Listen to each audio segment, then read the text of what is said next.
What's happening, my people? It's Cat Sports again, back for another afternoon with the family. As usual, before I get started, let me give a shout out to the JBT community. It's just boxing talk. We're just a group of people that love to talk boxing. And we're always looking for others to join us. And you don't have to have a channel or a podcast or anything like that. The only requirement is you just have to love to talk boxing. That's all. Gregory Pratt, hashtag JBT, aka GP. Salute, GP. Welcome aboard. Mike Rhyme. What's up, Mike? Welcome to another episode of Cat Sports, the History Channel, aka the Box Storia. This is the Friday afternoon edition. How is everybody doing this Friday afternoon? Pulled right up on the weekend. Not one, not two, 3 fight cards tonight. Pro Box, we got Oshaki and Abraham Nova. And we got the card from Mexico. Okay, I'm just gonna go over all 3 of them briefly today. Just tell you who's fighting. That's all, in case you don't know. Oshaki is fighting at Madison Square Garden, by the way. Then we got Pro Box, of course, from Plant City, Florida. And we got the card in Mexico. Excuse me. 3 cards today. Yep. NBA All-Star Weekend. I believe that's why we don't have any cards on Saturday, Yeah. But we could get an Ant McQueen's Casual Corner. That's just as good as a fight, So a good boxing weekend if you're a boxing fan. We had a card last night. I'll touch on that too, by the way. JoJo was upset. Went down. Then we got 3 cards tonight. And a possible Ant McQueen's Casual Corner tomorrow. Can't beat that for a boxing fan weekend. You sure can. Yeah. And today's show is going to be about the light heavyweight division. Because remember, I'm doing a history of all the divisions. I did heavyweight and cruiserweight already. I'm coming down. Light heavyweight today. And just a look at 10 former fighters from the division. Okay. Yeah. That's how we're doing it today. And on in the next week, we're going to be looking at every division. I did a history of the divisions before, but this is going to be a more detailed, in-depth one, And then we're going to enjoy 3 fights tonight. NBA All-Star Weekend.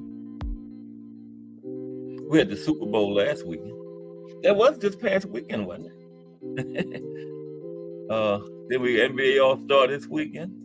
And a whole lot of boxing mixed in there with it. Yep.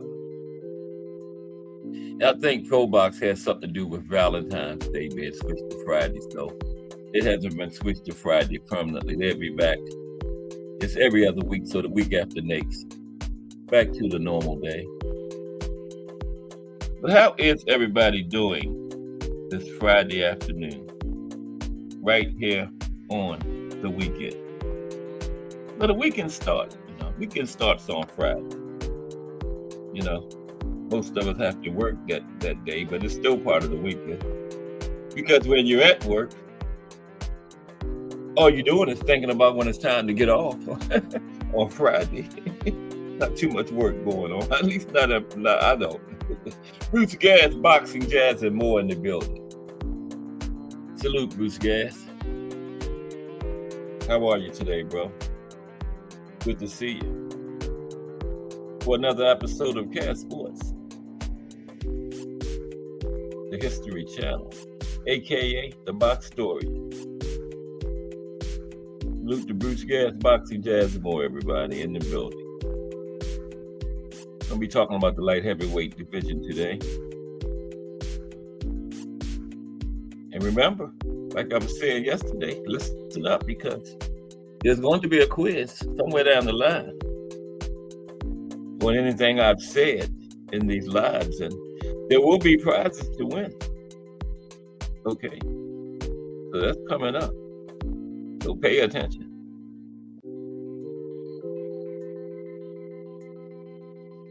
Already got some of the questions developed. Coming up in not too long. I just got to get the pennies together to get the prizes, you know. It's like a little rewarding to my supporters because I appreciate y'all so much, you know. Got to just try to show it, you know, that's all. Thomas Hill, hashtag JBT, the mayor of YouTube Boxing. What's up, Thomas Hill?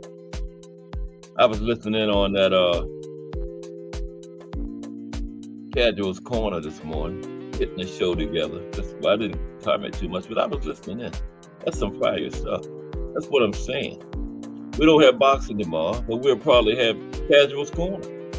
Just as good as boxing, you know? Because like I always say, you haven't watched the boxing match until you watch one after watching the Casual's Corner, okay? Then you really see what's going on in that ring. Even down to the clinching. It's a reason and a purpose and a way to do that correctly. You know, you think they're just in there holding. There's a reason and a method to it. Okay. Yeah. Proper way to get out of a clinch. Those Casual's Corners put you down with all that, man. Yeah. I try to catch them every time they come on. So I'm just telling you, no fight Saturday. Keep your ears on for the Casual Corner. Subscribe, turn your notifications on, you know. Yeah. William Old School Rant in the building. What's up, Old School? You know, just talking about we got not one, not two, 3 cards tonight. Wow. That people sleep on that Pro Box. They don't even put Pro Box on the schedule. But it's every other Wednesday, so you know, we know about it. Ed McQueen put me down with it about, I guess it's been about 4 months, 3 or 4 months now. Yeah. I've been on it ever since. I've been on it ever since. The first one I watched, I think the guy was on there a couple weeks ago again. I can't think of his name right now. But he's in line for a shot down there. I think it's featherweight, something like that. Yeah, he won his last fight on Pro Box. I try to wait till about 2:30 to get rolling. Give more of my people time to get in here. Well, what's up, everybody? How is everybody doing? We right here on another weekend. Everybody got big plans for the weekend. NBA All-Star Weekend, you know. It's in Indianapolis, I believe, or somewhere in Indiana, out there where the Pacers play at. Yeah. How are the Pacers doing? They haven't been good in a long time. Just as bad as the Wizards. You know, the Wizards have been good since I was in high school, back in the 70s, and still ain't good. Yeah. But NBA All-Star Weekend, Super Bowl last weekend, NBA All-Star Weekend this weekend. Slam Dunk Contest is Saturday. That's become a big deal. Yeah. Yeah. Put you with Cat Sports, the History Channel, aka the Box Story. Okay, you get boxing history and different aspects of our sport. You know, talk about sanctioning bodies, trainers, referees, judges, promotional companies, different types of punches. You know, boxing styles, technique. You know, footwork, all kinds of stuff here. You know, like I was telling you yesterday, you get a break from battling on those other channels. Come over here and get a rest for a couple hours. You know, then you can go on back out there and do battle on the other channels again at 4. Remo, hashtag Let's Talk Fashion, hashtag JBT in the building. Salute, Remo. How are you today, bro? I know everybody in here done watched that the last hashtag Let's Talk Fashion, which was Wednesday. Another fire episode from Remo. As usual. Doing some big things with the hashtag Let's Talk Fashion. And it's successful because it's different, you know. It's not just boxing. It's a blend of fashion, sports, and entertainment, and life. Remo, hashtag Let's Talk Fashion. Check it out. Fire show. I watch them. Usually watch them again once or twice until we get to the next one, next Wednesday. That makes it even better, you know, the anticipation. Yeah. But today we're in the light heavyweight division. We're going all the way down the line. Heavyweight, cruiserweight is in the book. Light heavyweight today. By the way, that's Ezra Charles on the thumbnail. Now, I'm not doing like top 10 best. I'm doing just 10 former good fighters in the division. But if I was doing the best top 10, Ezra Charles would definitely be number 1. Like I said, that's him on the thumbnail. Probably the best ever light heavyweight fighter. What do you think about that, Bruce Gads? Ezra Charles. That's my number 1 light heavyweight. Yeah.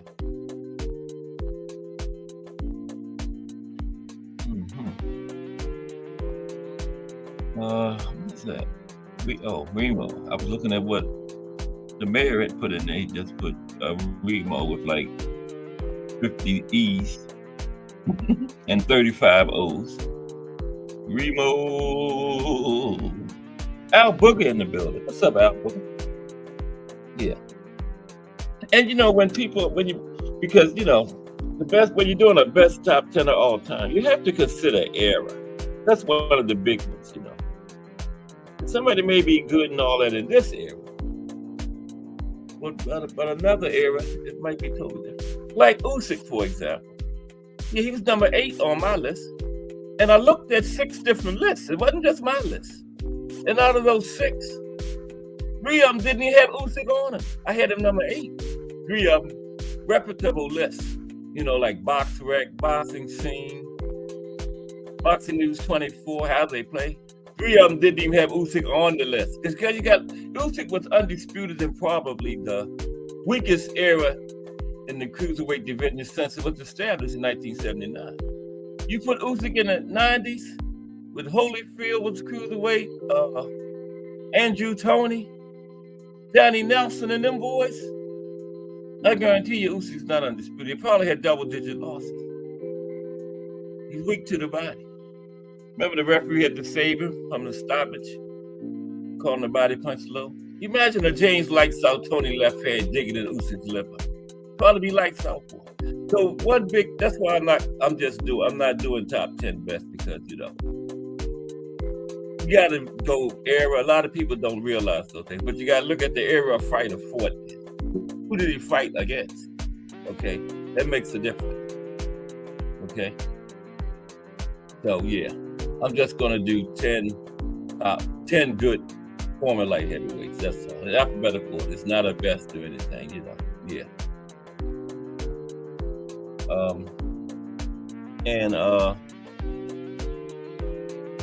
We got the big light heavyweight fight coming up, undisputed. Bivol and better be at. I'm gonna talk about that since we're talking about light heavyweights, right? We got that fight made. We thought we wasn't, you know. Yeah, that is, ain't it, Al Booker? Roy Jones fought at light heavyweight too, and B-Hop. But see, the way I'm doing it is, I'm only gonna list the Roy Jones could very well be one of my light heavyweight good fighters, but I'm only gonna use a fighter one time as I'm going down the weight division. So you'll probably see Roy and B-Hop in another division, right?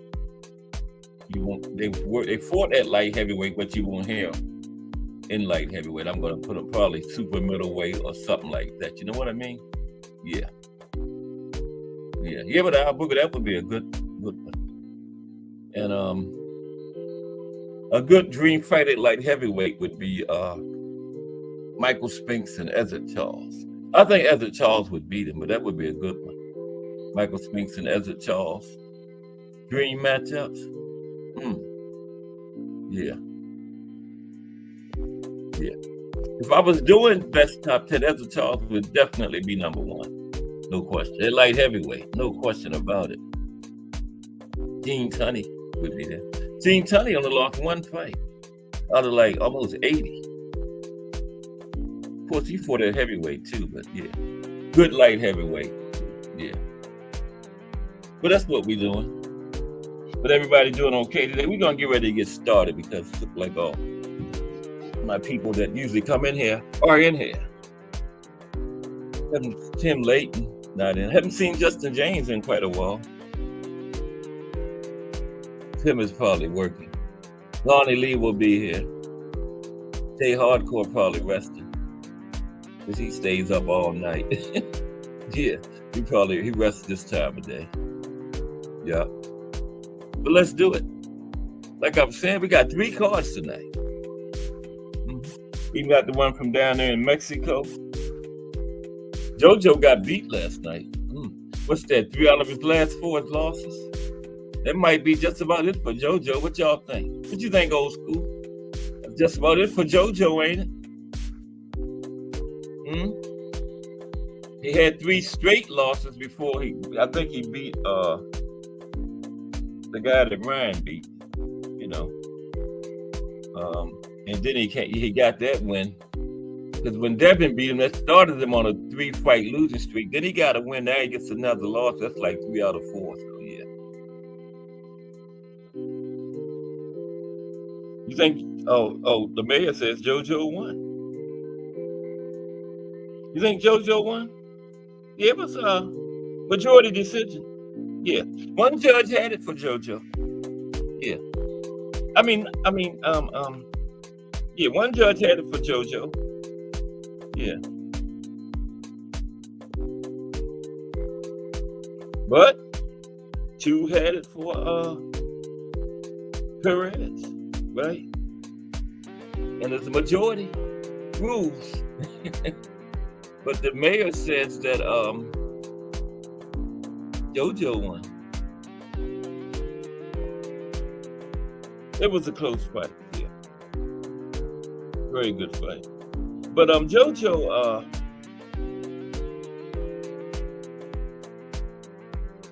was the more accurate, but Perez kind of outworked him. You know. Let's look at it. Okay. Jesus Perez versus JoJo Diaz. JoJo Diaz. Okay. Perez upset JoJo. 10-round decision. It was a good fight, but it got a little chippy. It had plenty of action in it. But yeah, like I said, JoJo was more accurate than Perez, but I thought Perez outworked him, Mr. Mayor. And so did the judges. Because they gave it to Perez, 2 of them, and one gave it to JoJo, 95-94, right? So that's what is that? A split decision? 2-1. But yeah, whatever it is, Perez won it. And then elsewhere on the card, just real quick, we had Eric Tudor got a unanimous 8-round decision over Luis Ramos. All 3 judges gave him a shutout. Jesus Chavez got a unanimous 6-round decision over the Yahoo Owen, whatever that name is. One judge gave him a shutout. The other two had it 58-55. Joshua Garcia stopped Eric Lazada in the first round.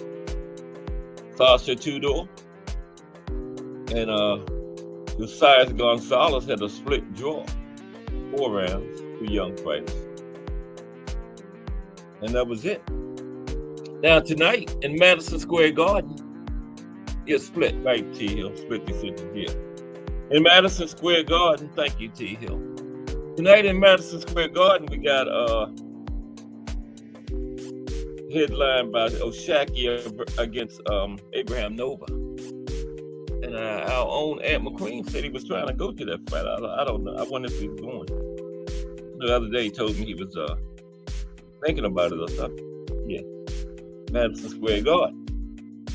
Now, Shaki versus Abraham Nova, that's at WBC junior lightweight strap. Okay, 130. O'Shaki's. Then Brian Chevalier is taking on Andre Cortez. That's also at junior lightweight. Chishu Carrington on the card. He's going up against Bernard Angelo. That's at featherweight. Tiger Johnson also on the card, former Olympian. You know, another top-ranked card. You're going to see a lot of young fighters. Yeah. A lot of young fighters. Majority is right. 2 for 1 fighter and 1 a draw, right, Thomas? Split is 2 for 1 fighter, 1 for the other fighter, yeah. Tiger Johnson on the card versus Paulo Cesar, junior welterweight. Tiger Johnson, bright, young, former young Olympian. I forgot which medal he got. Anybody know? Tiger Johnson, was it silver? I'm not sure. Yuri Sedania versus Antonio Todd. That's middleweight, 160. Guido Villanello versus Moses Johnson. Heavyweights. Oh, Moses back in action. Arnold Gonzalez versus Charles Stanford, junior middleweight. Ocasio Falcon versus Edward Ceballos, junior lightweight. And last but not least, Isaiah Flaherty versus Julian Baptiste. That's at middleweight. And remember, we got a card in Mexico too. Okay. That's headlined by Adrian Curiel versus Venati Notshinga. Okay. That's for Curiel's IBF junior flyweight, 108. That's way down for that's around the weight of jockeys, people like that. You know, to ride them horses. 108. Mauricio Lara on the card in the co-main. I haven't seen Mauricio in a while. He's going up against Daniel Lugo, featherweight, 10-rounder. Sergio Cherlino, he's going up against Dennis Contreras. That's a 10-rounder, 122 junior featherweight. Brian Rivera taking on Daniel Zara Garcia, also at 122, 10-rounder. Ernesto Garcia Flores is going up against Arturo Popoca, featherweight, another 10-round. This is a big card, like 9 fights. Julio Ruiz taking on Aaron Roca, junior middleweight, 8-rounder. Okay. Cristes Balzadua, Alejandro Castillo. Remember this guy in Mexico. This is junior welterweight. That's the 6th-rounder. A couple of youngsters. The rest of these are youngsters, prospects. Federico Pacheco taking on Jose Marlo Tomas. That's 4-round heavyweights. Okay, and that's it. Then we got the Pro Box. the last one of the night. Pro box. Well, not the last one, but the last one I'm talking about. That's the last. We have 3 fights tonight. And Pro Box is always at the Pro Box Event Center in Plant City, Florida. And it's tonight because Valentine's Day was Wednesday, but they are going back to Wednesday. Not next Wednesday. The Wednesday after next. It's every other week. Okay. And the headline is Israel Picasso versus Ramon Cardenas. 10-rounder at 122. Junior featherweight. And we got Jesus Saracho versus Starling Castillo. That's junior welterweight. Another 10-rounder. And Lucas Contesto Silva. He's going to be against Esteban Apoki. Another 10-rounders. Cruiserweights. Okay. And I think it's just 3 fights on the main card. Sometimes they have a few prospects, but I think it's 3 in the televised version of it. Okay, 3 fights tonight. So today is going to be all about the light heavyweights. Okay, and just a little history first. You know how we do it. This is Cast Sports, the History Channel, aka the Box Story, and I thank the mayor of YouTube Boxing for that nickname. I've been wearing it out, Mr. Mayor. I love it. Appreciate it. The Box Story. Okay. Well, how is everybody doing this Friday? You ready for the weekend? NBA All-Star Weekend. For those basketball fans. Like I told y'all yesterday, I'm a playoff basketball fan. I glanced at it, this time of year through the season, but when the playoffs start, I get into it deep. Yeah. Right now, I'm leaning the Celtics from the East, and Denver or Phoenix probably coming out of the West. Old school say they're trying to keep his Pelicans out of it, but they number 6 old school. The top 8 go right. Will the top 8 still go to the playoffs? So if they can maintain that 6th ranking, old school, they'll get in. And once you get in, hey, I don't think they can mess with no Celtics. So the Celtics got a squad up there, man. Celtics got good management because they always in the off season and they always making the right personnel moves, man. Like when they put that guy or Singers in there from the Wizards, that was a great move. They didn't have a big guy like that. Oh, Milwaukee lost a close one last night, old school. Yeah, Milwaukee's going to be in the mix. If anybody can keep the Celtics out of the finals, I think it will be Milwaukee. Yeah, because Giannis, yeah, that guy is special. Yeah, and they just got one a few years ago. Remember, they beat Phoenix. They won it the Olympic year. Remember, when they went to the Olympics? Yeah. Well, let's get back to boxing. We're talking about what are we talking about? Light heavyweight. Yeah. I think Mike Masick said he was picking the Celtics this year too. Didn't it, Mike? Yesterday, wasn't that you, Mike? Yeah, it was Mike yesterday. Me and Mike was leaning toward the Celtics so far. Yeah. But you always got to consider between now and the end of the season injuries and all, because injuries is a part of it. Unfortunately, that's a part of it. And one key player go down, that change a team's whole season, man. They're like Jason Tatum, God forbid, like Jason Tatum go down for the Celtics or something. That's it for them. They can hang it up. They ain't winning no championship without Tatum. They're not even gonna win the East without Jason Tatum. Or Joker or somebody go down out there.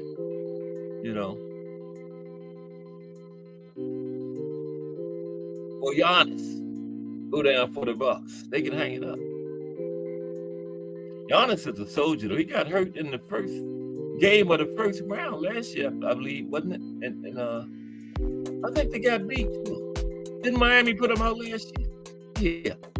But Miami was one of the best number 8 seeds ever last season. Let me get off of basketball in a minute.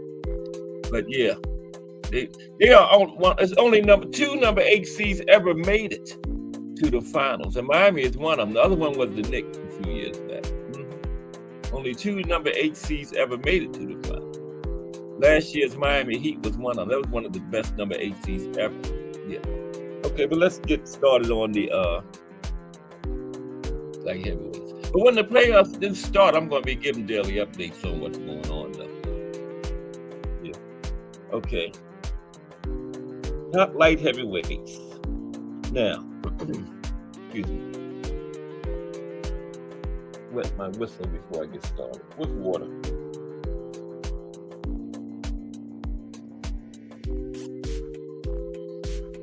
Okay. Now, I told you I came back to my old office yesterday and it didn't go out on me. I don't know what it is about over there. Maybe it's the location of the house or something. There's Lonnie Lee. Salute, Lonnie. We just get ready to get started. You are right on time. Best drive of the week? Oh, all right. That is good. So you done made it into the crib. Okay. Lonnie Lee, hashtag JBT is in the building. He had his best drive home from work of the week. And it's Friday. All right. Just get ready to get started, Lonnie. Talking about the light heavyweight division. A little history real quick. We're going to talk about 10 good fighters from the division. Might have time to drop the link later on today. Okay. Now, in professional boxing, light heavyweight division is above 168 pounds and up to 175. So you got to stay in those, 7 pounds. Over 168, and you can't go over 175. So, yeah. When you get to hit those scales, that's where you got to be. But boxing is a hard sport. Just doing that, man. For that day, when you do that weigh-in, you got to be right between those 7 pounds. Okay? You can't be 167 or 176. Well, you can. But then, you might get fined or your opponent don't have to take the fight or whatever. But to do it right, you got to be within those 7 pounds. Okay? The boxing is a hard sport, man. We take things for granted that these guys do, man. But that right there is hard. But anyway, you got to be between 168 and 175 for light heavyweight. There's Ant McQueen in the building. What's up, Ant? So did you decide you're going to the fight tonight, Ant? I know you had mentioned something about it earlier in the week, going to the Oshaki feet down at the Garden fight. I said Oshaki feet. Oshaki fight. Slow down, Cass. So did you get tickets, Ant? Yeah, remember you had said something to me earlier in the week about that. I was just being nosy, that's all. But Ant McQueen in the building. And, no fights tomorrow, but we might get a casual's corner. Okay? Just as good as a fight. BN Boxing News in the building. Salute to BN Boxing News, everybody. I know all of us are subscribed to him. But anybody watching, if I have any voyeurs or anything, subscribe to BN Boxing News. Fire channel. Salute BN Boxing News. And Ant McQueen just came in the building. Yeah, there's Mike. He said, yes, I'm a Celtics fan. I like the chances this year, Mike. Oh, Mike lives in Massachusetts, okay. Yeah, I like the chances this year, Mike. Celtics always make good personnel moves, man. They got good management up there. Who is it? Danny Ainge is still a general manager, Mike? I believe. Is he, Mike? Danny Ainge still up there? I'm not sure. I know Danny Ainge was a very good general manager. I'm not sure if he's still up there. Okay, now we back to. Oh, you're welcome, BN Boxing News. You got a great channel, man. Okay, now between 168 and 175 is the weight. Okay. It's right between super middleweight and cruiserweight, right? Now, the light heavyweight class has produced some of boxing's greatest champions, okay? Bernard Hopkins, who upon becoming light heavyweight champion, he broke the record for the oldest man to win a world title. Because, B-Hop been in a few classes, but when he broke that record as the oldest man, he was the champion at light heavyweight, okay? That record still holds. I think it was 50-something. Previously, it was George Foreman at 47. But B-Hop is now the oldest person to ever win a title. I think it's 50-something. But some of the other champions, Tommy Loughlin, Billy Conn, Joey Maxim, Archie Moore, Michael Spinks, Michael Moorer, Bob Foster, Ann Wolfe, Darius Michaelzewski, Roy Jones Jr., Sergey Kovalev, Lee Salt Erdell, and of course that guy on the thumbnail is Ezra Charles. Okay, that's my #1 light heavyweight of all time if I was doing it like that, Ezra Charles. Okay, now many light heavyweight champions unsuccessfully challenged for the heavyweight crown. They were unsuccessful until Michael Spinks became the first reigning light heavyweight champion to win the heavyweight championship. Now, he didn't get it his first time when it went up against Mike Tyson. What was that, like 90 seconds? Mike got rid of him. I had barely turned the TV to the fight. Michael Spinks was laying on the mat over there by the ropes. Yeah. I'm like, the fight over? Yeah. But then he went up there, and when he did win it against Holmes, that was kind of controversial, I thought. I thought Holmes won. But yeah, Michael Spinks was the first reigning light heavyweight to successfully win the heavyweight championship. Okay. Now, Bob Fitzsimmons captured the light heavyweight championship after losing the heavyweight championship. Okay, so he came down. Bob Fitzsimmons. Now, two all-time great heavyweight champions, Ezra Charles and Floyd Patterson, started out as light heavyweights. Okay, Ezra Charles and Floyd, they were light heavyweights. Now, Ezra Charles defeated Archie Moore and Ray Maxim several times in non-title fights before becoming heavyweight champion. And Floyd Patterson lost an 8-round decision to Joey Maxim before he became heavyweight champion. Okay, Evander Holyfield successfully moved up from light heavyweight to cruiserweight, directly to heavyweight. Now, see, when Ezra Charles and Floyd Patterson and all them did it, you know, they wasn't a cruiserweight, so they went from light heavyweight to heavyweight. Okay, but when Evander came along, the cruiserweight division had been established in 1979, so he went up levels. You know, light heavyweight, cruiserweight, heavyweight. But, you know, when Ezra Charles, all them back in the 40s, Floyd Patterson in the 60s, it wasn't a cruiserweight. Well, it was light heavyweight to heavyweight, right? Okay, now,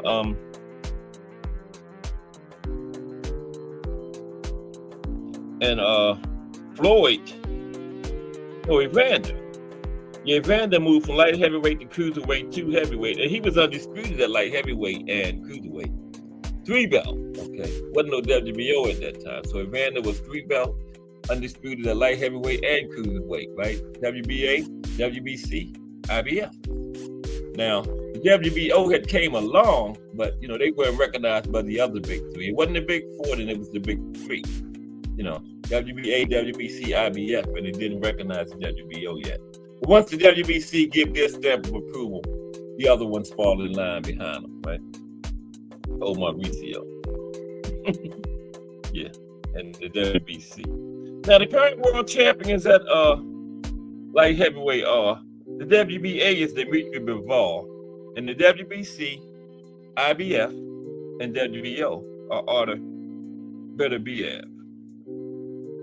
I say Beterbiev because that's what the ring announcers say when they call his name. And I know they got first half for him or his team that is Beterbiev. So that's what I call him, right? Because the ring announcers gonna say it right. So they're gonna go ask him, is it Beterbiev or Beterbiev? So I'm saying Beterbiev. Just Do Boxing in the building. The Voice. Salute to Just Do Boxing, The Voice in the building, everybody. 4 o'clock start. So I'm getting you warmed up for The Voice. Salute Just Do Boxing. Appreciate all your support, my brother. All right. Salute Just Do, everybody. Now, okay, now since we talking about light heavyweight, and I just talked about Dmitry Bivol and Artur Beterbiev. No, Yeah. I'm gonna do just a quick, brief talk about their fight that they got coming up. I wrote like a little article on it. If I can find, oh, there it is, right there. Okay. Yeah, talk a little bit about Dmitry Bivol and Artur Beterbiev. You know who I'm talking about, right? Okay. Yeah. Take a quick look at them before we start talking about the my 10 today. And it's just 10 good former light heavyweights. You know, I didn't use any actors because they're gonna get their time. If Cat Sports still have its channel 20, 40 years from now, when after the current light heavyweights like Beterbiev and Bivol retired, then I'll do a show on them. But this is for the old guys. But Beterbiev, Beterbiev, him, that's who I'm talking about. See him in the chat. Y'all pronounce it. Okay, here we go. But everybody doing okay, ready for the weekend? I am.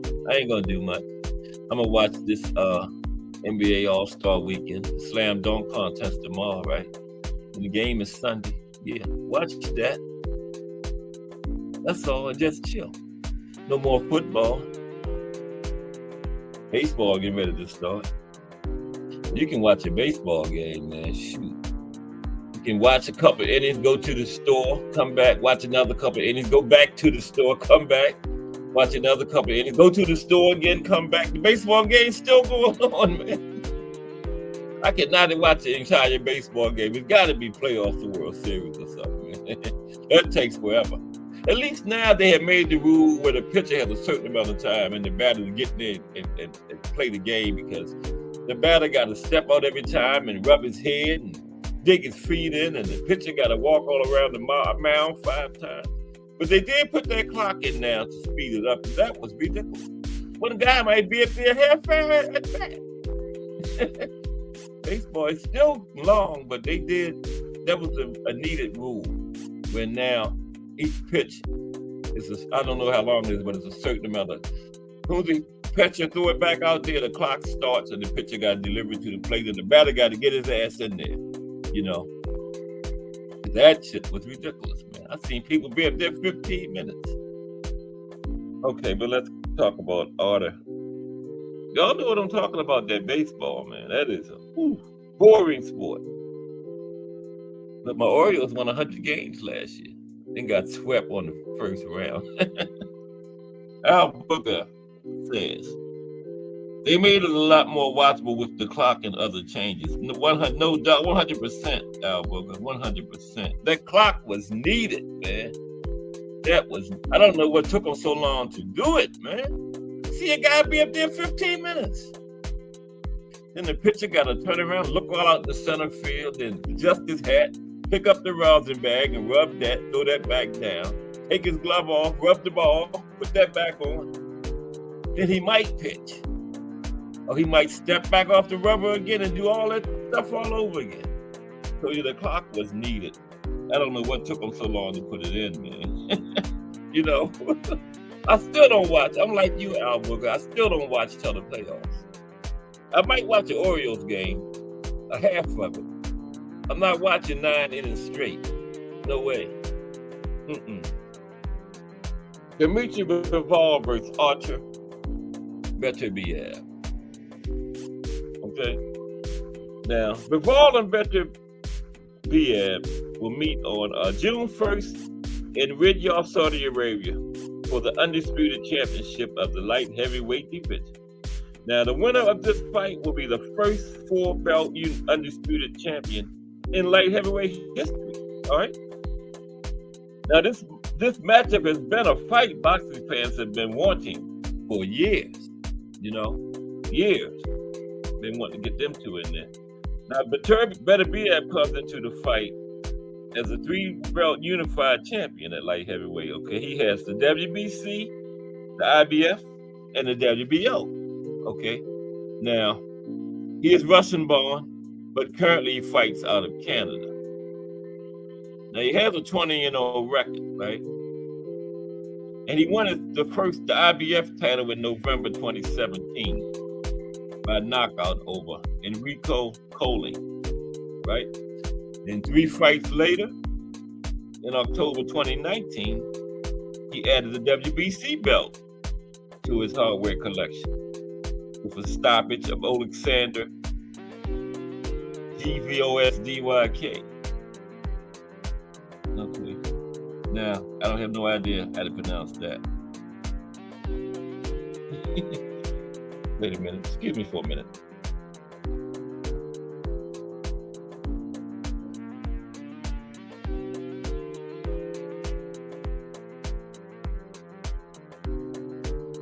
Oh, wait a minute.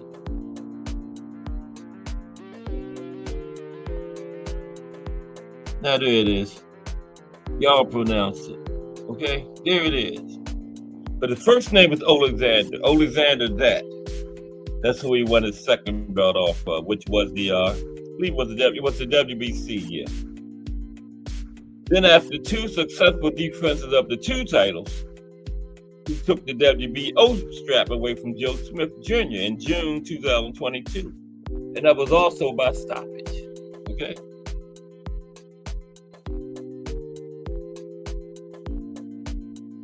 Okay, what do you say? Leo Curvis Center for that one. Okay. Oh, you was at that one? Is that in Canada, Alberta? That place, that center you're talking about? Okay, now he took the 3rd belt WBO from Joe Smith Jr. in June 2022. That was also by stoppage. Okay. Now since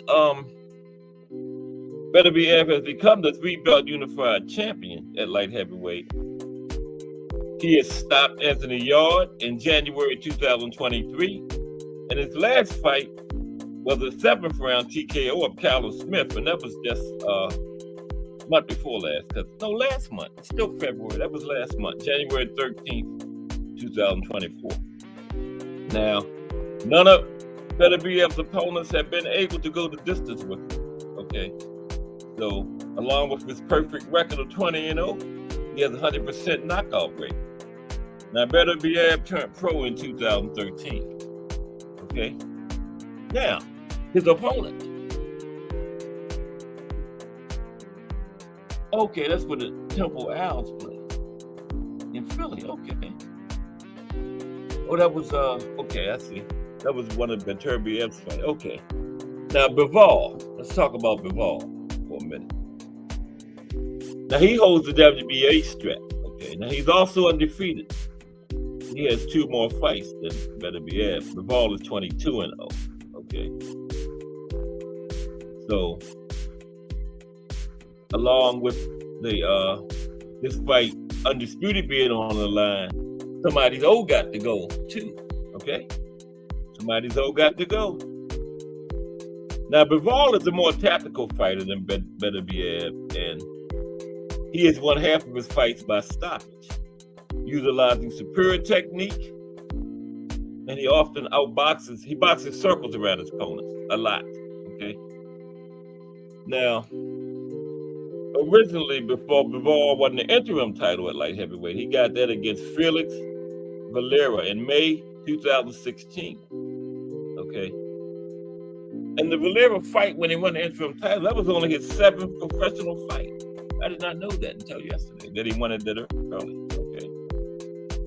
Now, after 2 defenses of the interim title, he was made WBA super champion after Badu Jack vacated it. Okay, Badu Jack had the super WBA, then he vacated it in 2000 and something. And Bivol was made the super champion. I didn't even put the date there. But that's how he became the super champion. He had interim, Badu Jack vacated. They elevated him to super. Okay. Yeah. Elevated him to super. Now, he has successfully defended his title 11 times, including a win in May 2022 over pound for pound great. You know who that is? Canelo Alvarez, okay? They tried to take it too. 115, 113. Now, y'all know that was ridiculous. That man beat Canelo at least like 8-4. It was not no what is 115, 113, like 75 or something, right? Yeah. You know damn well. They gave Canelo all 4 the first round. Come on, man. They tried to take it, but Bivol made it so wide and commanding they couldn't. That's how you got to do against Canelo. You got to beat him where they can't take it. Okay. The 115, and you know when they were standing and they would announce the decision, and they said 115, 113. I told my wife, "Oh shit, they done took it." I just knew they was gonna give it to Canelo, because check this out. If it was really that close, 115, 113, ain't no way they would have gave the fight to Bivol. If the fight was really that close and Bivol really won by 115, 13, no way he gets no close decision like that over Canelo. So that tells you right there it was a lot wider than 115, 113. Right or wrong? Okay. Now, Bivol's last fight was a 12-round unanimous decision over Lyndon Arthur, and that was in Saudi Arabia, December 2023. On the day of reckoning, remember? Yeah. He was one of only 2 fights that went the distance. What was it, like 8 fights, 6 7 with stoppages? Yeah, Bivol and Wilder. What was the guy named beat Wilder now? Parker. Joe Parker and Bivol was the only 2 wins by decision. The rest of them were stoppages. Now, Bivol turned pro in 2014, by the way. Now, just like Better Be Air, Bivol is Russian-born, right? And following the Russian invasion of Ukraine a few years back, the WBC banned Russian fighters from competing for their title. You remember that? And the sanctioning body over the last few years continued to hold that stance whenever the subject of making Bivol versus Better Be Air came up. And that ban was one of the main sticking points in making this fight, okay, prior to now. But now the hurdle has been cleared and the fight is on. And it's potentially one of the highlights of boxing for 2024, okay? Potentially. Could be one of the highlights of the year. Couture VS. Yeah. Okay. One of the highlights for this year. Now, because Bivol versus Beterbiev is about Better Be Air. It's about as good a matchup as the sport can make right now. And not just because of the significance of the fight being undisputed and first time in the 4-belt era at light heavyweight, not just because of that, but also because of the respective styles of these 2 fighters, right? Now, these 2 fighters are very different in how they approach the fight, but they're very different in how they approach the fight, but equally effective at what they do, okay? And this year, coming into it, it seemed like the make or break year to actually get this fight. But guess what? We actually getting it. So Bivol versus Better Be Air is happening, okay? Now let's take a look at 10 top light heavyweights from the past, okay? Just in alphabetical order, that's all. That's all.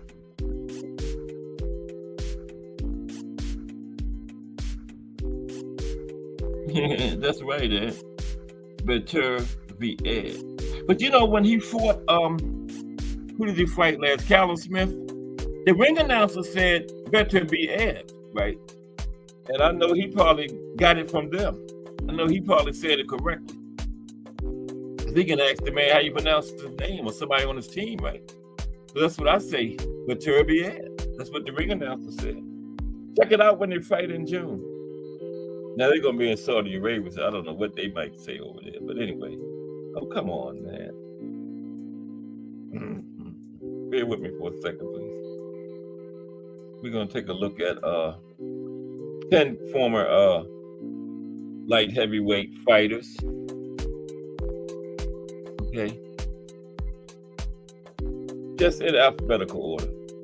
I tried the top 10, but you know, you got to look at era and all that, and you know, everybody don't see it the same way. You know. I'm just going to do 10 top former light heavyweights in alphabetical order. Okay.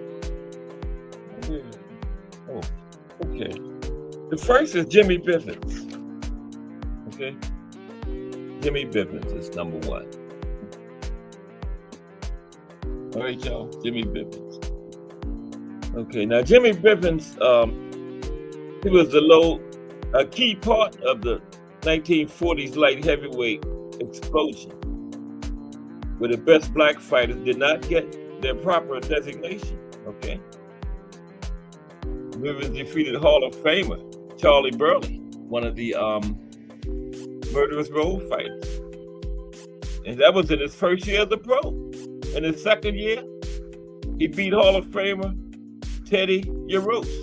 Okay. He beat reigning champion Gus Lednovich in 1942. But the title wasn't on the line at the time, you know. Black fighter, title wasn't on the line. That's all part of not getting the due back then. And he finished the year with a win over future champion Joey Maxson, and 3 wins over heavyweight contenders in 1943. He actually scored a decision over Ezzard Charles, right? Got up off the canvas to stop Lloyd Marshall in 1945.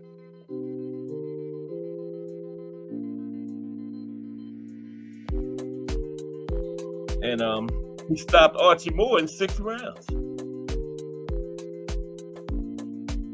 Now, at this point, he was no longer making 175 pounds. And so he then went on a struggle, you know, winning some and losing some for the next decade or so. But at his best, Jimmy Bivens stood out with 7 wins over light heavyweight who are in the Hall of Fame. And he fought between 1940 and 1955. He had a record of 86 wins, 25 losses, 1 draw, 31 by knockout. That's a total of 112 fights, right? Yeah, total of 112 fights. Jimmy Bivens. That's a lot of fights. Now what you say, Mr. Mayor? Better be Ed. That's what I said. Yeah, that's what I call him. Better be Ed. Better be Ed. That's a good way to put it too. Better be Ed. Like the way Ed put it too. Better be Ed. Yeah. Better be Ed. Yeah. Those are the 2 ways. Like Ann said, better be Ed, or like the mayor put, better be Ed. Yeah. Okay. Jimmy Bivens. Next up is Ezzard Charles. I thought I had another B on here. Yeah, Ezzard Charles is next, right? Okay. Yeah. Ezzard is a great light heavyweight, man. I probably would have him number 1 if I did a list. You know. Wait a minute. Bear with me for a second, please. That ain't right. Oh, man. Okay. Knew this was going to happen.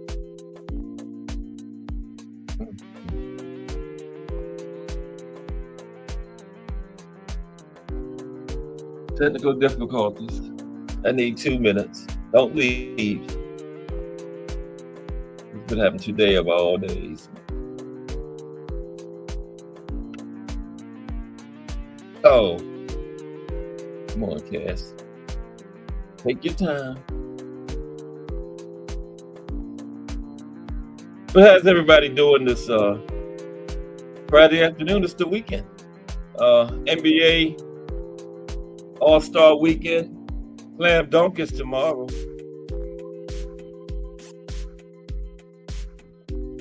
Is what's the guy named down in Memphis? That boy can leap, man. What is he? The one that like guns. What's his name? Y'all know who I'm talking about. He can get up there. He ain't that big, either. Remember that year back in the day, Bud Webb, like 5'7", actually won the slam dunk contest. 5'7". Yeah, won the slam dunk contest at 5'7". Okay, I'm back. I thought this thing was gonna go out on me. I was trying to talk my way through it like wasn't nothing happening, but I was panicking over here. But it's okay. Yeah, John Morant, Mr. Mayor. That's right, John Morant. What is he like? 6'4", something like that. But remember that back in the day? Anybody? Bud Webb, 5'7", won the slam dunk contest. I guess in the 90s. He played around 90, something like that. Yes, Bud Webb. Played for Atlanta, yeah. He won the damn slam dunk contest, man. Yeah. Mhm.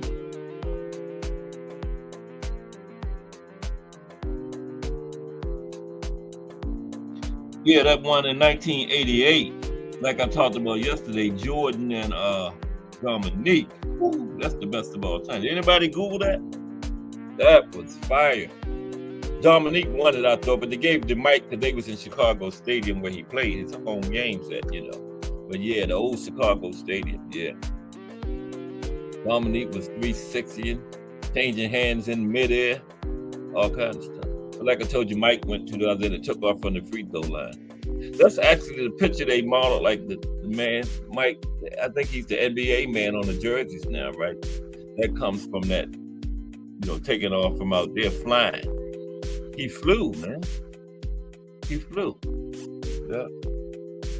Probably could have made it president if the basket wasn't there. He probably could have went like 10 more feet.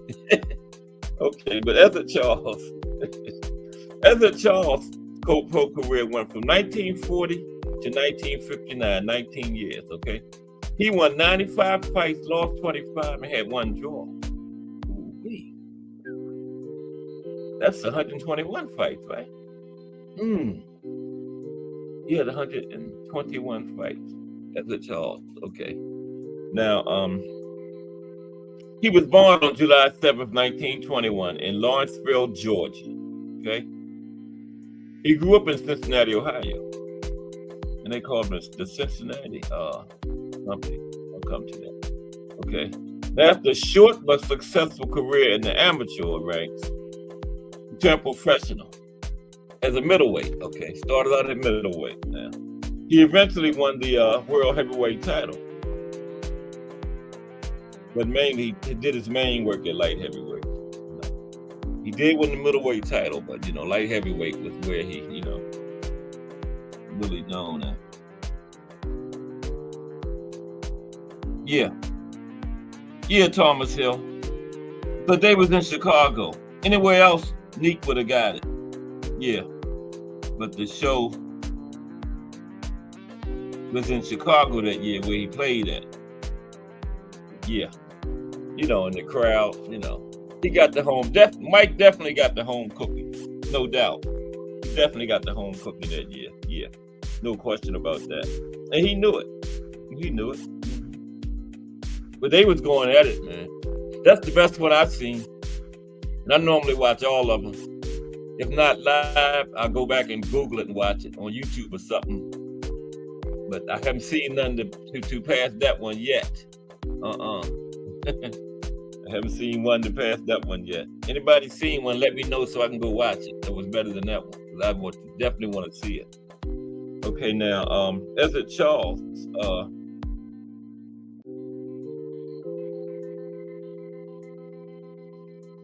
he had a lot of power in the 175-pound class. Had an excellent jab, smooth footwork, and overall good defense. Okay. Beat nearly all the top fighters in the division.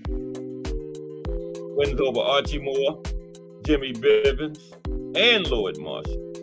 Three of the top light heavyweights around that time. Archie Moore, Jimmy Bivens, Lloyd Marshall. You Google light heavyweights around the 50s, them three names coming up. That's going to be one of the top 5 names that come up. Archie Moore, Jimmy Bivens, Lloyd Marshall. Ezzard Charles had wins over all 3 of them.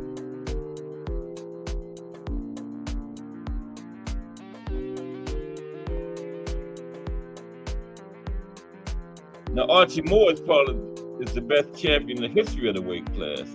Okay. And he fought Charles 4 times. Charles won all 4. Okay. And Ezra Charles is actually never champion at light heavyweight, but he's still my best light heavyweight. Archie Moore was probably the best guy that actually won champion at light heavyweight. And like I said, Ezra Charles beat him 4 times. Okay, beat him 4 times. I don't understand how he never won the championship then.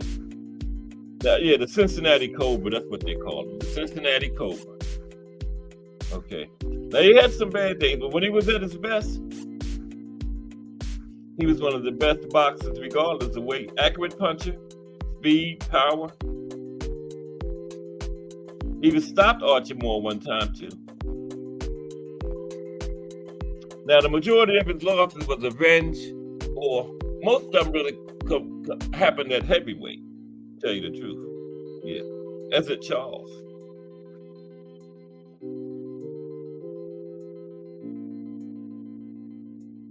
Next is Billy Conn. Billy Conn. Yeah, that I gotta keep up with y'all in the chat. Arizona Wildcats. Aaron Gordon, okay, yeah. Yeah, Aaron Gordon.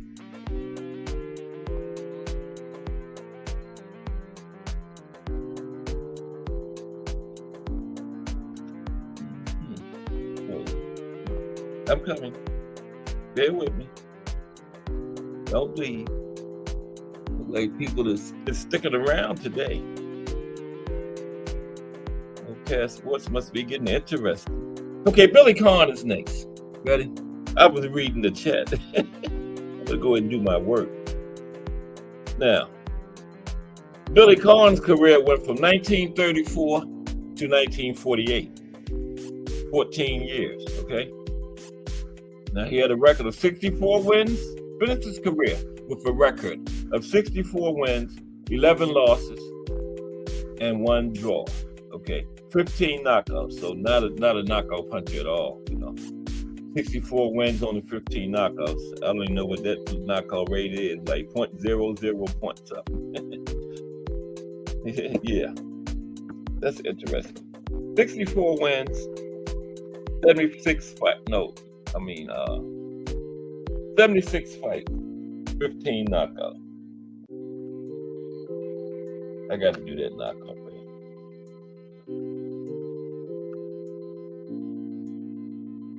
Ooh, that's a knockout rate of 19%.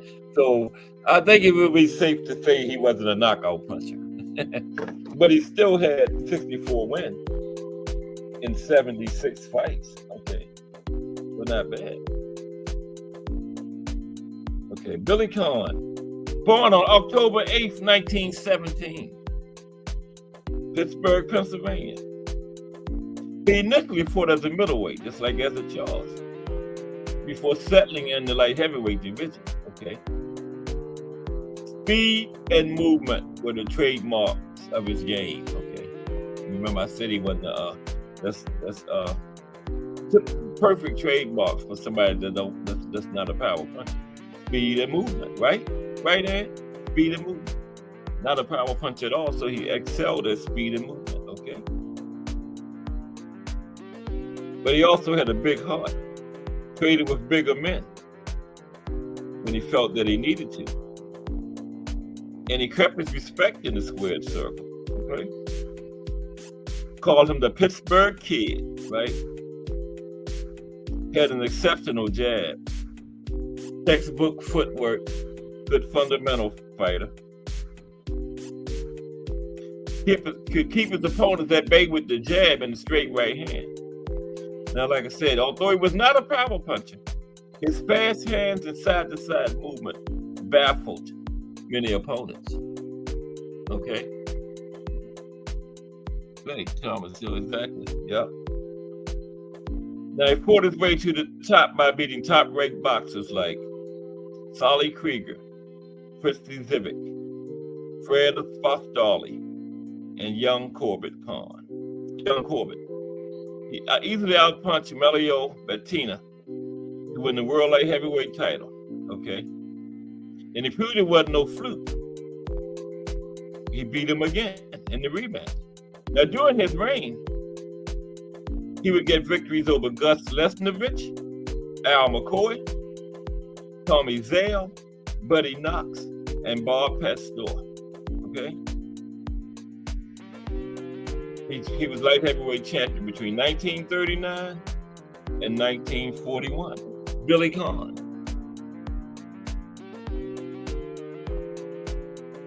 Bob Foster. I know y'all heard of Bob Foster.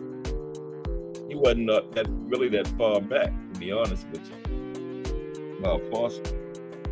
Sure wasn't. Yeah, let me check the chat here. Oh yeah, great offensive, defensive footwork. You talked about Conn, right? Thomas. Okay. Now Bob Foster. Actually, he wasn't that far back. He fought from 1961 to 1978. I guess y'all say that's far enough back, right? But finished his career with a record of 56 wins, 8 losses, 1 draw, with 46 knockouts. Okay.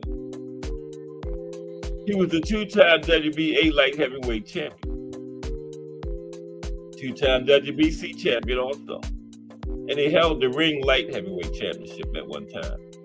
Okay. He was born April 27th, 1942, in Borger, Texas. Okay. However, he was raised in Albuquerque, New Mexico, down there in Skywalker stomping ground. Now he began boxing in the Air Force. Go Air Force. I was a Zoomie. It was there where he learned his trade before turning to the paid right. Not the box in the Air Force. Okay. Now he fought in the light heavyweight and heavyweight division.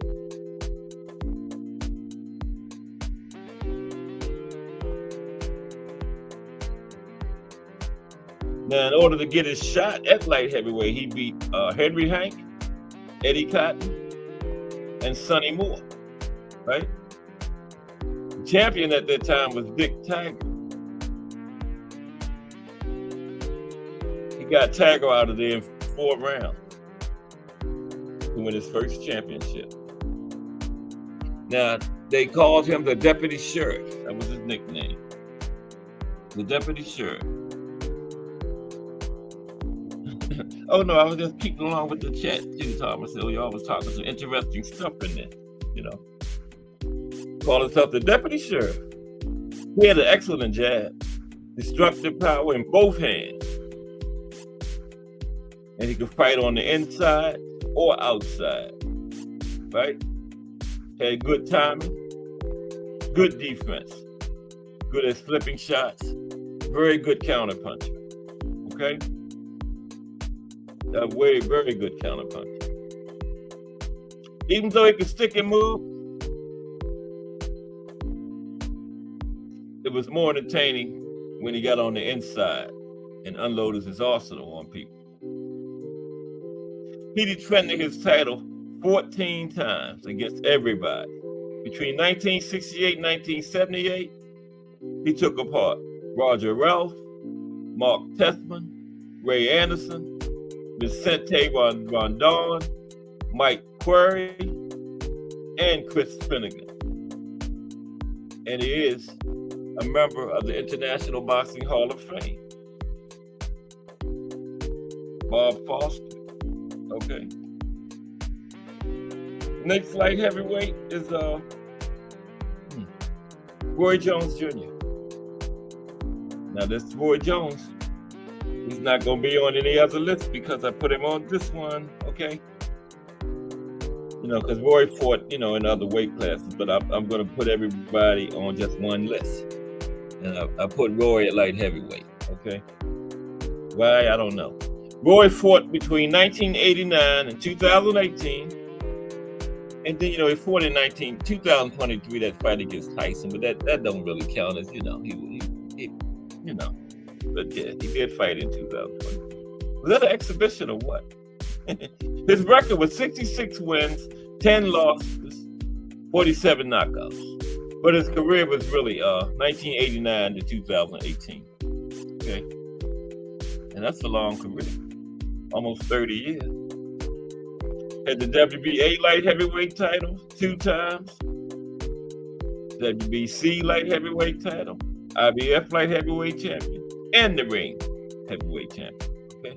I believe he was 3-belt unified, if I'm not mistaken, at light heavyweight. I think he had all those at the same time. Yeah. He didn't say that, but I believe Roy Jones was a 3-belt undisputed. I'm going to have to check on that. Don't quote me on that. Okay. Now, Roy Jones Jr., he was born on January 16th, 1969, Pensacola, Florida. Okay. He has been in boxing since he was a little child, and he won a silver medal in the 1988 Olympics. Okay, before he turned pro. Now, after dominating in 2 lower weight classes, he moved up to light heavyweight. Superman Jones, called himself Superman. Now, he had otherworldly speed and reflexes during his prime years. You know, that's why a lot of people always say he did things in the ring that he wasn't supposed to do. But his speed, reflexes, athleticism let him get away with them, right? Okay, appreciate you, Al Booker. Yeah, speed, reflexes, athleticism let him get away with those things, you know. And very accurate combinations. Fast on his feet. Hands would just be seen as a blur if you was watching him.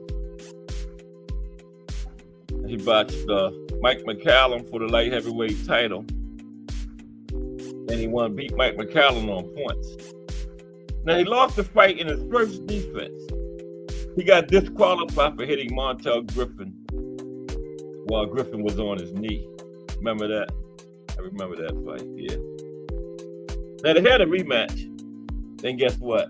I remember that one too. He knocked Griffin out in 1 round in the rematch. He would have had him the first time, but he got disqualified. But in the rematch, he knocked him out in 1 round. Yep. To get his title back. Okay. Now, he dominated light heavyweight. Defeated Virgil Hill, Reggie Johnson, Eric Harding, Clinton Woods, Antonio Tarver. But you know what happened with Tarver too, though. But he did beat Tarver before it all fell apart. Now, he was a must-see attraction because he just seemed to be so much miles above the competition, right? Thanks to his speed, reflexes, athleticism, and just pure talent. He was light heavyweight champion from 1996, 1997, and 1997 to 2004. Okay? 7-year reign. Roy Jones Jr. All right. Okay. Then we go to Sam Langford. Okay. Sam Langford. That was another bad guy there, Sam Langford. Back in the day, guy. You know, I favor these back in the day guys. I don't know why, but I just do. We're going to talk about old Sam.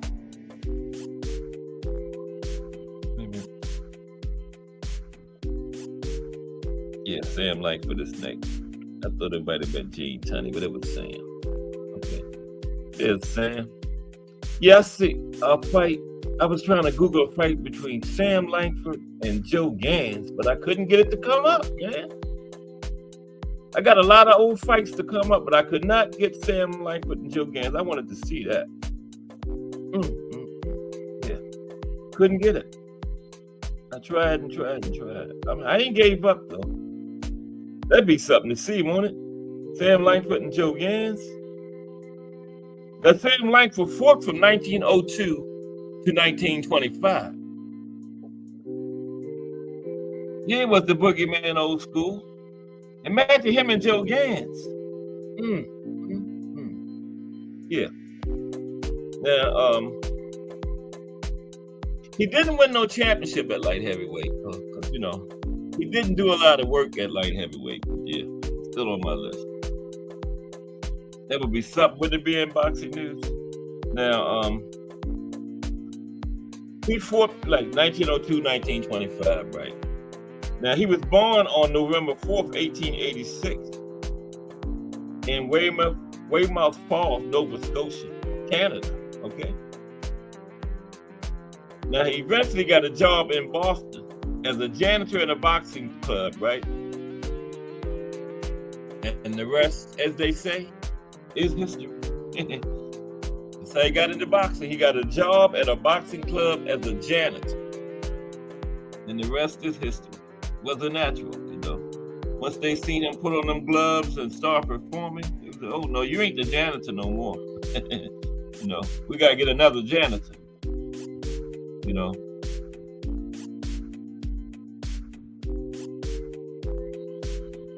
Okay.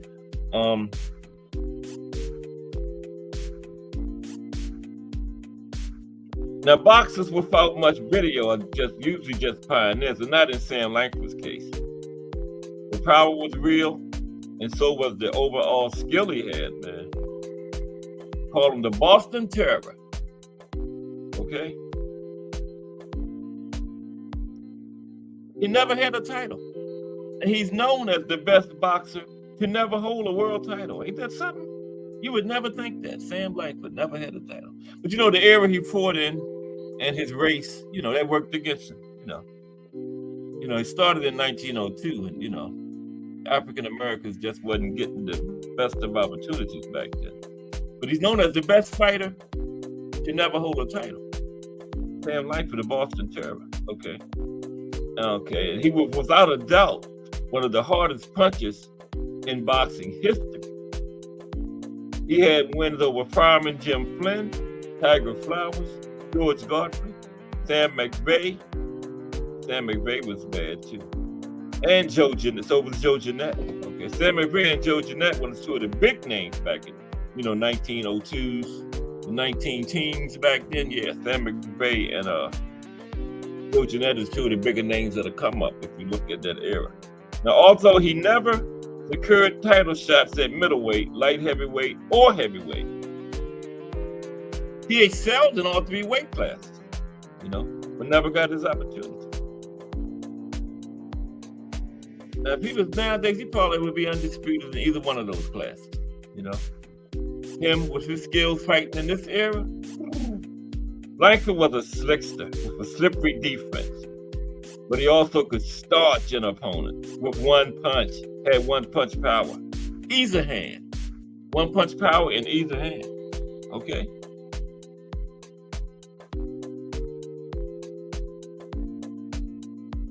And from several angles. Now, he was avoided by Jack Dempsey and Jack Johnson, okay? And when he was a ranked heavyweight at one time. Avoided by Jack Dempsey and Jack Johnson, two of the biggest heavyweight fighters of that time, okay? Jack Dempsey had the title for 7 years, okay? And you know about Jack Johnson. Both of them avoided Sam Langford. With good reason. Oh, come on. With good reason. Okay? Oh, come on. Please, don't do that to me. Okay, bear with me for a second. Little technical difficulties, don't leave. Everybody hang around today. That's good. I appreciate y'all. Okay, I want Sam Langford. Bear with me. But yeah, we got the weekend coming up, the NBA All-Star weekend. Super Bowl weekend last week, NBA All-Star weekend this week. This is a great time to be a sports fan. Got the NFL rolling along. NHL. Yeah, I watch NHL. Oh, yeah. I just think those hockey players are amazing athletes, man. Look at all the stuff they do, you know. Pushing the puck, passing, catching the passes, defending, doing all that while skating on ice skates, man. Just amazing athletes, man. Those hockey players, man, just amazing athletes. Yes, they are. Yes, they are. Just amazing. And I watch it. Highlights. those hockey things, they take a long time too, just like baseball. Okay, Sam Langford, where was I at? Yeah, he was avoided by Jack Dempsey and Jack Johnson. Okay, yeah. And that's it. Okay, now after Sam Langford, we have Tommy Lockwood. Okay, Tommy Lockwood. There's Tommy. Now Tommy Lockwood, his career went from 1919 to 1937. Okay, they say Jack Dempsey and Johnson fought in private with only a bunch of big money people watching and betting. Yeah, I never heard that old school, but I can believe it. Yeah, I can believe it. Yeah, yeah. Okay. Tommy Lockwood had held the New York State Athletic Commission Light Heavyweight Championship, NBA Light Heavyweight Championship, and the ring. Because around that time, that's all we had. New York State Athletic Commission Championship was a big deal back then. We only had one sanctioning body, which was the NBA, National Boxing Association, which became the WBA. And ring was around then too. Okay, I think ring came into existence about 1922, something like that. Okay, so yeah, we had to have the three major titles: New York State Athletic Commission, National Boxing Association, and Ring Magazine. Yep.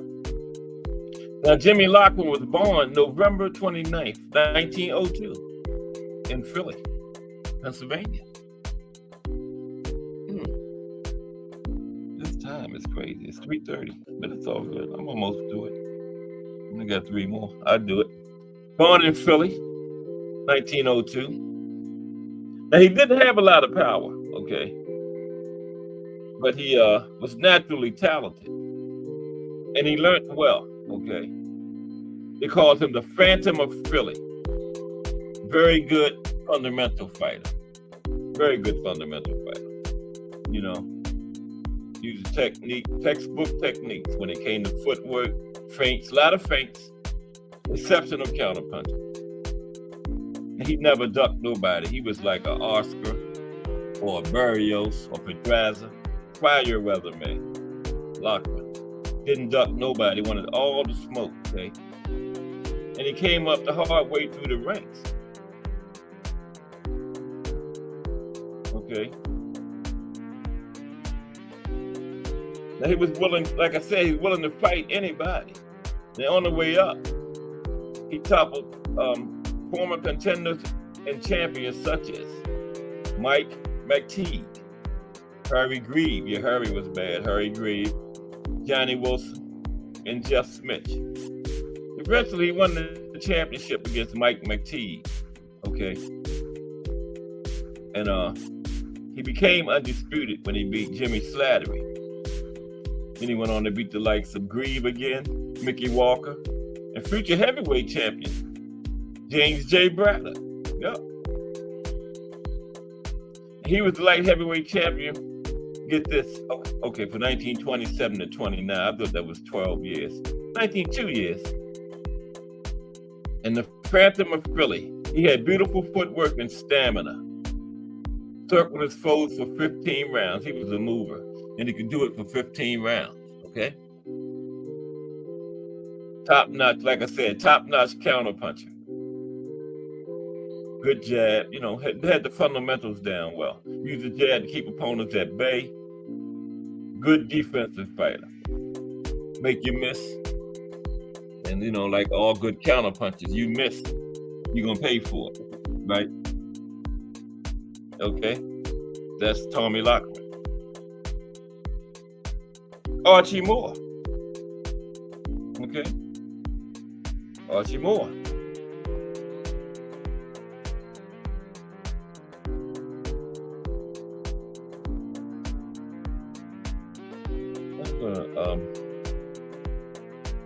Turn this down a notch, if that's okay with y'all. Okay, what y'all got planned this weekend though? Anything big or just, you know, normal weekend like me? Me and Miss Cass didn't have that pot of beans last night. We had it tonight. I didn't go to the market because I knew all those people were going to run to the store and quick. Because they mentioned snow and everybody run to the store. Like I said yesterday, run to the store and get stuff that you should have had anyway. Why are you going to run and get toilet paper? You're supposed to have toilet paper any damn way, don't you? Enough to last you. Everybody be in the store buying up toilet paper and all this stuff. I got that stuff already.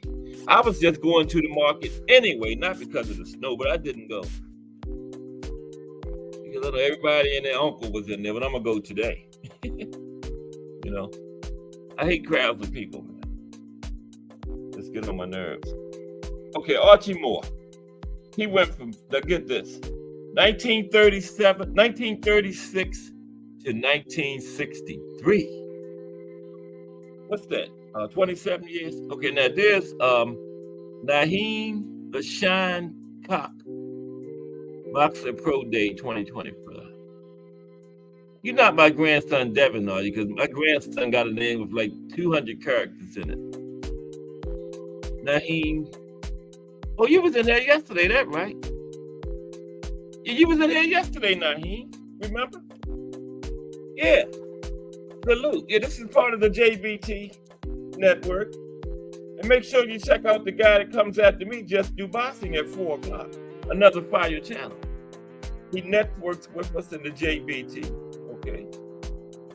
Just Do Boxing at 4 o'clock. Check him out. Then the Rise podcast at 9 o'clock. Then we got a show that comes on once a week called Remo hashtag Just Let's Talk Fashion on Wednesday. Check him out. Okay. All fire shows. If you like me and the show this morning, Hardcore, you will love those shows too. Naheem Lashawn Cock, Boxer Pro Day 2025. Appreciate you. Okay. Now, we're on Archie Moore. Like I say, 27 years, 1936 to 1963. Wow, that's a long career. Yeah. I forgot what they called Archie. But get this, man. Check out Archie's record when he retired.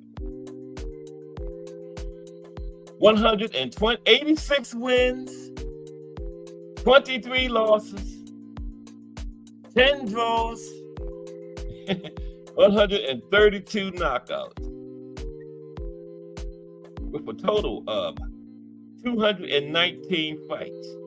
Okay? Let me say it again. 219 total fights for the Mongoose. That's what they called it. Archie Moore. Yeah, check out all those other channels, Naheem Lashawn Cock. When I go off, Just Do Boxing comes on. He was in Hardcore this morning. 9 o'clock, the Rise podcast. Hardcore comes back on at 8, the Hangout. 9 o'clock, the Rise podcast. Then we got one that comes on once a week on Wednesdays at 10 a.m. in the morning, right after the Hangout, called Remo hashtag Let's Talk Fresh. If you like this one and Hangout from this morning, you will like those channels too. Okay? But I appreciate you coming back today. Okay? This is Cass Sports, the History Channel, aka the Boxtorian. You get all history over here on different aspects of the sport, like different types of punches, boxing styles, technique, you know, history of judges, referees, trainers, promotional companies, sanctioning bodies, everything boxing. Because, you know, the two men and women in the ring is what we love the most, but it's the other things go into it to get us there. And that's where I come in at. Okay? We're talking about Archie Moore, the Mongoose. And he had 219 fights overall. Now, Archie was born on December 13th, 1913 in Benoit, Mississippi. However, he grew up in St. Louis, Missouri. Okay? You know, the Mongoose. He had a short amateur career before he turned pro. Now, he turned pro as a middleweight, right? Did most of his work at light heavyweight. He did go to pro, but most of Archie's best work was at light heavyweight. That's right, old school, 2 o'clock shorty. Okay? Yeah, what? Oh, yeah, the Casual's Corner. I'm sorry. Yeah, Casual's Corner. Your Casual's Corner don't have a set time, Naheem, but, you know, just subscribe, keep your notifications on. Because you haven't watched the fight until you watch one after watching Casual's Corner, okay? You'll see stuff in that ring that you never know what's happening. So yeah, Casuals Corner. Can't forget them. And BN Boxing News, the Boxing Menu Podcast, all those channels, man. Write them down. BN Boxing News, Boxing Menu Podcast, all fire channels. Now, yeah, he did most of his good work at light heavyweight, but he did go to heavyweight, and he started at middleweight. Now he holds the record for the most knockouts in boxing history with 132. I thought so. I didn't want to say it, but I thought so. 132 knockouts. That's at least according to Boxing Rank. They don't know nobody else with that many. Okay. Now, hold the record for knockouts, 132. Now he was he had great power, excellent counter puncher, good jab, good combination puncher. Jab and combination was amazing the way he worked it, and he had a huge heart. And he was one of the best people at getting up off the floor, being knocked down, and fighting back. Right, that all goes with that heart he had, you know. And the old Mongoose, he was out denied a shot at the title for so long. You know the reasons. But he eventually got his shot after beating Harold Johnson, Jimmy Bivens, Bob Satterfield, Clarence Henry. You know, you beat all those contenders, they couldn't help but give him a shot. And he schooled champion Joey Maxson, won a 15-round decision, and light heavyweight championship. Among his victims after winning the title, he gave Maxson a rematch, beat him, Nino Valdez, Bobo Olsen, and Dogomar Martinez. What the name? Dogomar Martinez. Okay. And he is in the International Boxing Hall of Fame. And he was the light heavyweight champion from 1952 to 62, 10 years. That's still the record for that weight class. Reigned for 10 years. The old Mongoose, Archie Moore. 2 more. Next is Michael Spinks. Okay? Michael Spinks. Yeah, I've got it. 15. Probably won't drop the link today. We only got 15 minutes left. Sorry about that. We're going to drop it Monday. Okay, Michael Spinks is next. I don't know why I did that. Yeah.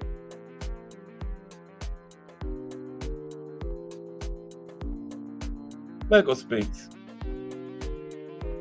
Just about from the modern area, just about. Now, Michael Spinks fought from 1977 to 1988. Short 11-year career, you know.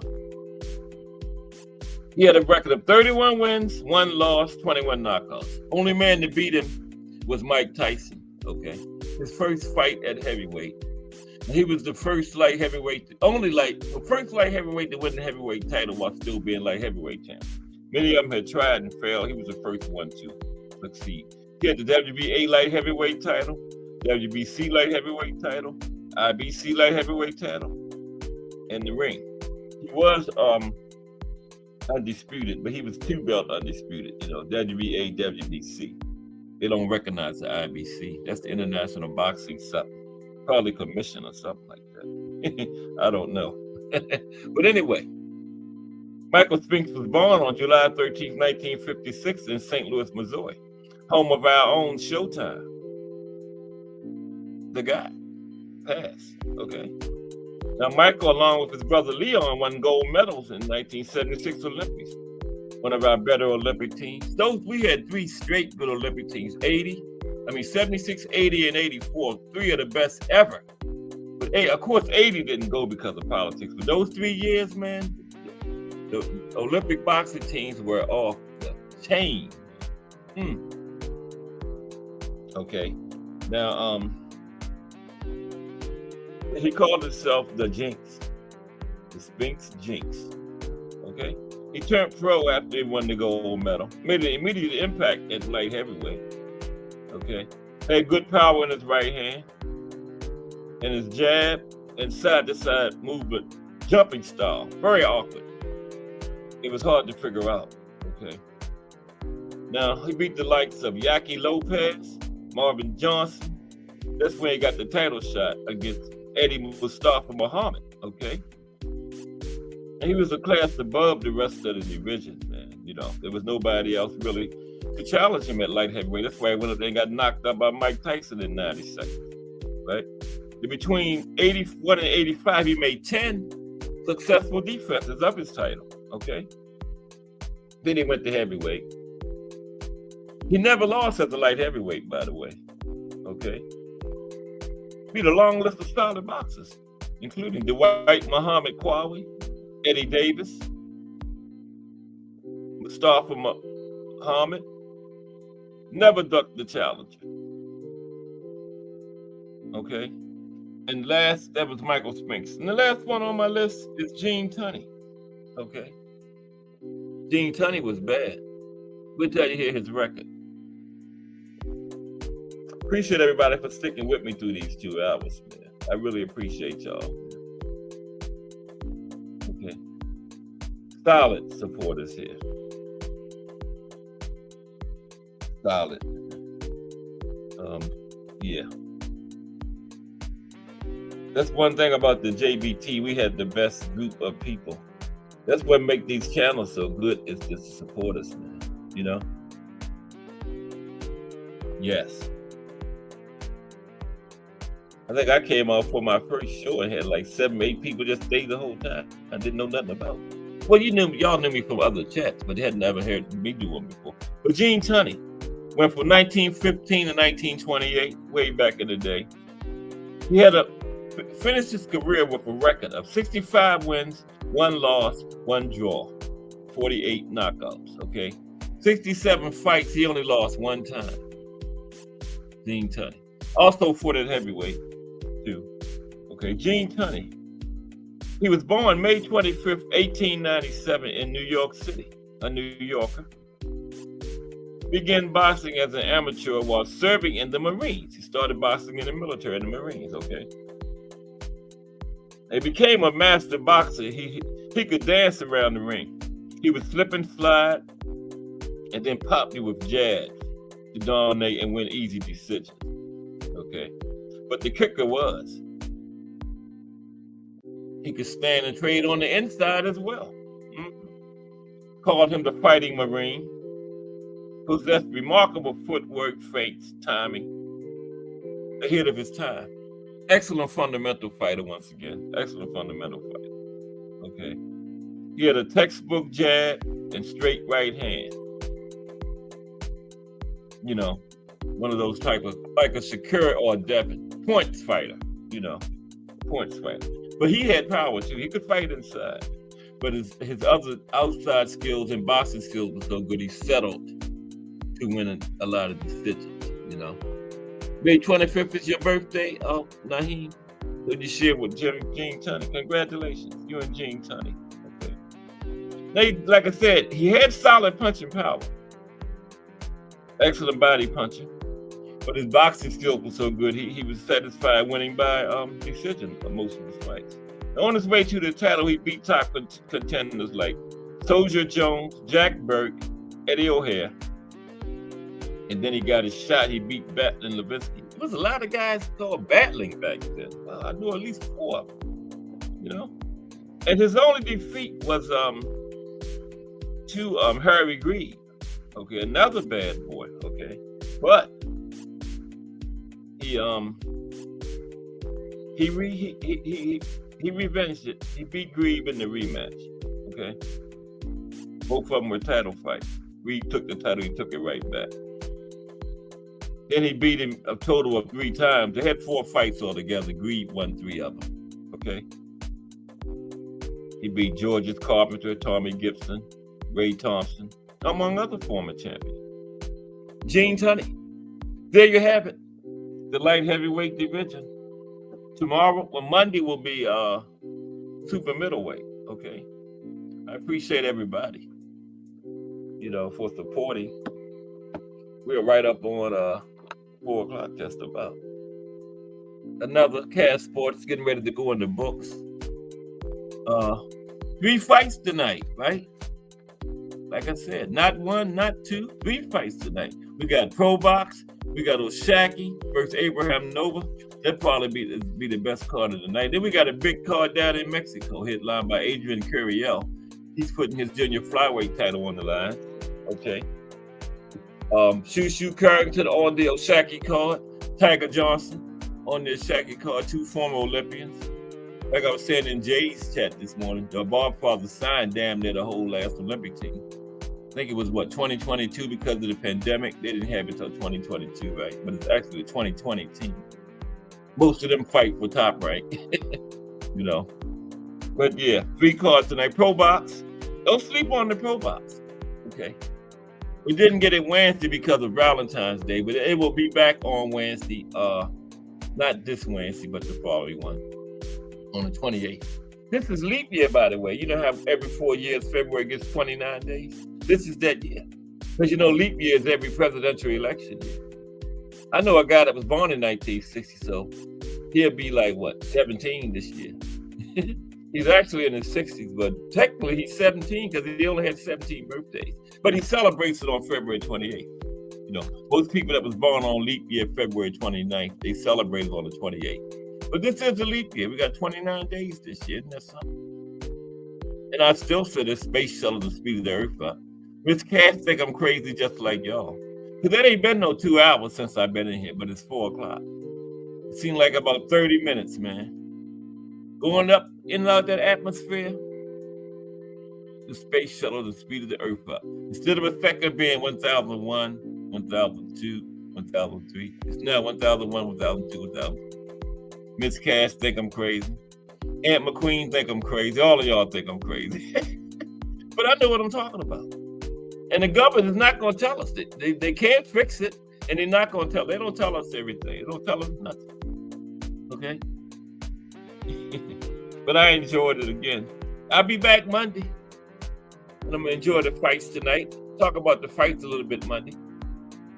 Y'all will be been on channels and heard a lot about them by then. But guess what? You will not have heard the Cass Sports version. Okay? And you will get that Monday. This is Cass Sports, the History Channel, a.k.a. the Box Story. Oh, yeah, I can't leave yet. We had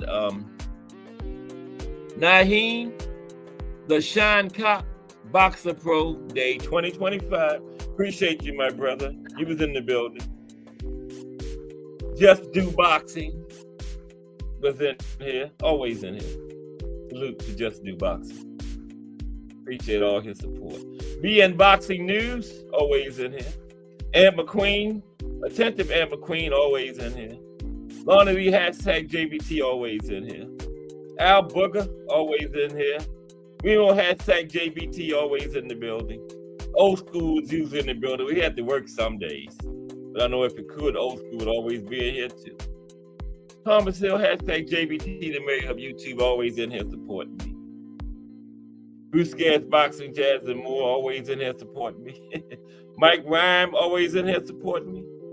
And Gregory Pratt, hashtag JBT, a.k.a. GP, always in here supporting me. I appreciate y'all, man. Now going on over there. I'll see y'all over there. Just Do Boxing in a couple minutes. Coming right up at 4 o'clock. Remember Naheem, the Shine, whatever the rest of your name is. Naheem, the Shine Cock Boxing Pro Day 2025. We good and ready to go over to Just Do Boxing now at 4 o'clock. I'll see you over there. Okay.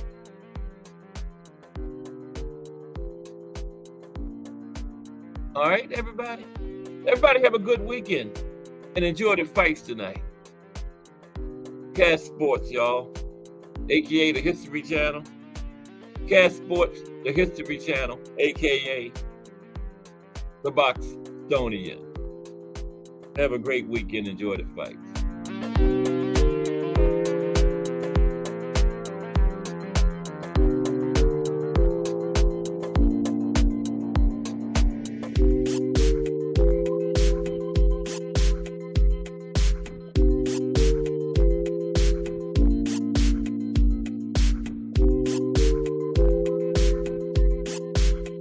Old School Pro Box is on tonight, my brother. I only said it like 10 times. Yeah, I think it's something because of Valentine's Day. But it will be back on the 28th on Wednesday. y'all. Enjoy the place today.